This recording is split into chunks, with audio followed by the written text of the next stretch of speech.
মংলায় নবনির্মিত boat workshop ও স্লিপওয়ের উদ্বোধন করেছেন মাননীয় স্বরাষ্ট্র উপদেষ্টা। 17 মে শনিবার এক আনুষ্ঠানিক আয়োজনের মধ্য দিয়ে বাংলাদেশ কোস্টগার্ড পশ্চিম জোন অধীনস্থ কোস্টগার্ড বেইজ মংলায় নবনির্মিত বোট ওয়ার্কশপ ও স্লিপওয়ের উদ্বোধন করেছেন মাননীয় স্বরাষ্ট্র উপদেষ্টা lieutenant general Mohammad Jahangir Alam Chowdhury, NDC PSC অব। জলদস্যু বনদস্যু যেই ধরনের দস্যু আছে না কেন সবারই আইনের আওতায় নিয়ে আসা হলো স্বরাষ্ট্র মন্ত্রণালয়ের দায়িত্ব।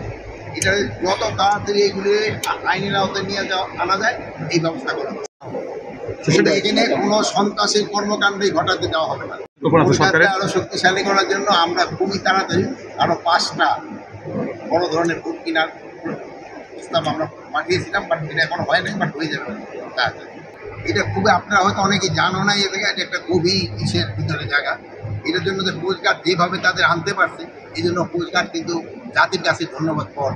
পাশাপাশি উক্ত অনুষ্ঠানে স্বরাষ্ট্র মন্ত্রণালয়ের জননিরাপত্তা বিভাগের যুগ্ম সচিব মোহাম্মদ জসিমউদ্দিন খান, বাংলাদেশ কোস্টগার্ডের মহাপরিচালক রিয়ার অ্যাডমিরাল মোহাম্মদ জিয়াউল হক এবং আমন্ত্রিত অতিথিদের মধ্যে বিভিন্ন মন্ত্রণালয়ের সচিব, বাংলাদেশ নৌবাহিনী, নৌ পুলিশ, বন বিভাগ ও মংলা বন্দরের উচ্চপদস্থ কর্মকর্তাবৃন্দ এ সময় উপস্থিত ছিলেন।